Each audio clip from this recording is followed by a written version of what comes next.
What a strange thing it is to have a hearing about Minnesota that doesn't address what's on the front pages of every newspaper about Minnesota: the violent and unwelcome federal occupation of its largest city by the chairman's political party, an occupation that has already caused the deaths at federal agents' hands of 2 American citizens and left many more injured, and that is roundly criticized by law enforcement leaders, including those in Texas, as unprofessional and dangerous. That may explain why elected officials in Minnesota have something better to do today. No mention today of 100 violations by agents there of federal court orders. No mention of the sacking of the vain little commander of that operation. No mention of the venomous lies told by Secretary Noem about the shooting victims without investigation or sympathy, as their bereaved families grappled with grief at their deaths. I've done law enforcement briefings, and Rule 1 is to tell the truth. What a strange thing it is to have a hearing about fraud in Minnesota that doesn't acknowledge that the wide-ranging investigation and prosecutions of $9 billion worth of fraud in that state began years ago under the Biden administration. No mention of the fact that the current administration drove out the career prosecutor leading those cases when it demanded he investigate the victim of an ICE shooting, not the agent who did the shooting. 14 prosecutors have left the Minnesota U.S. Attorney's Office in the past month.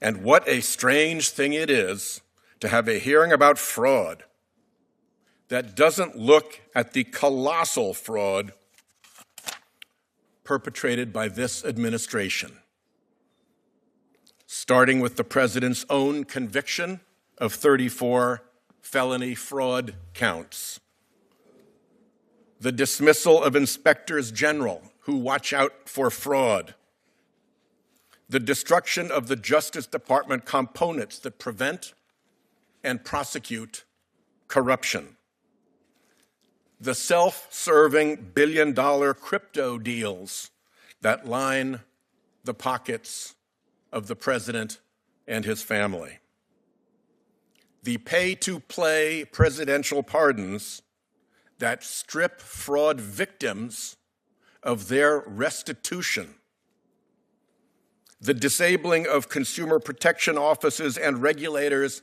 that defend the public against fraud. It is a carnival of fraud and self-dealing.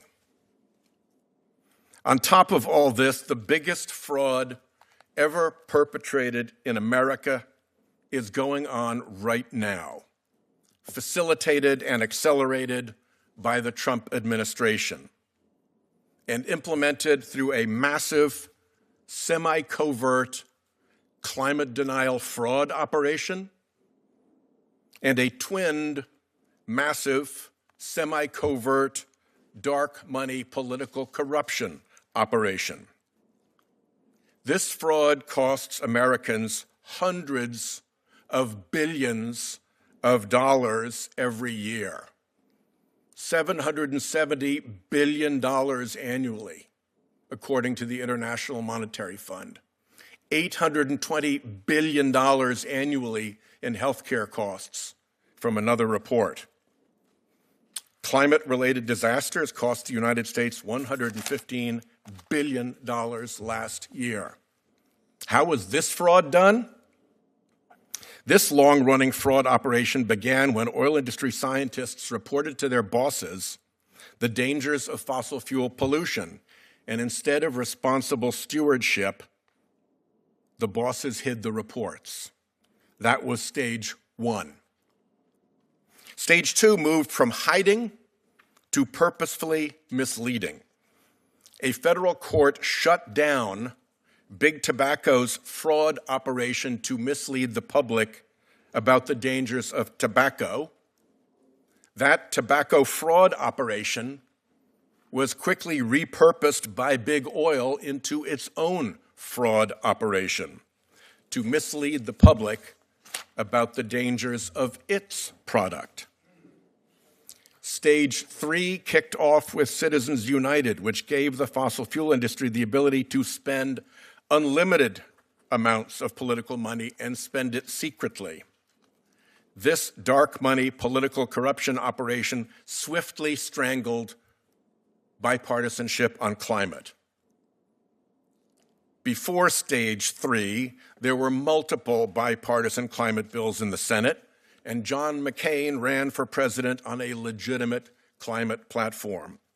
All of that was killed by fossil fuel dark money.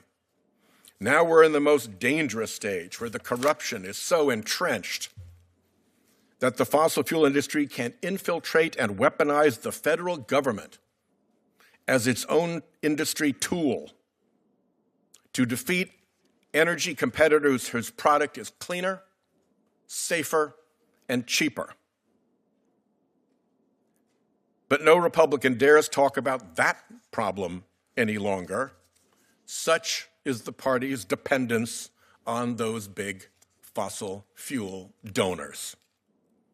President Trump asked the fossil fuel companies for a $1 billion campaign slush fund in 2024, and they expect and got a return on their investment. Quid pro quo.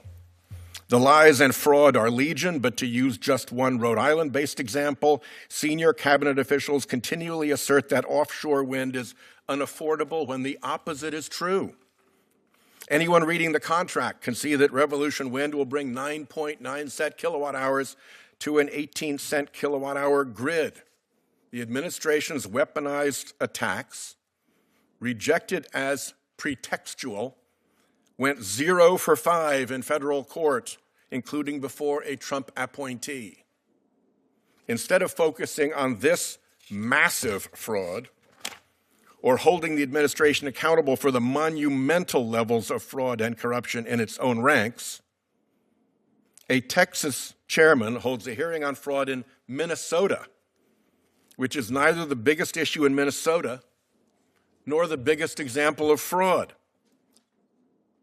There's a biblical saying about the mote in another's eye and the beam in your own from the Sermon on the Mount. Why beholdest thou the mote that is in thy brother's eye, but considerest not the beam that is in thine own? Asked Jesus. I will leave it at that.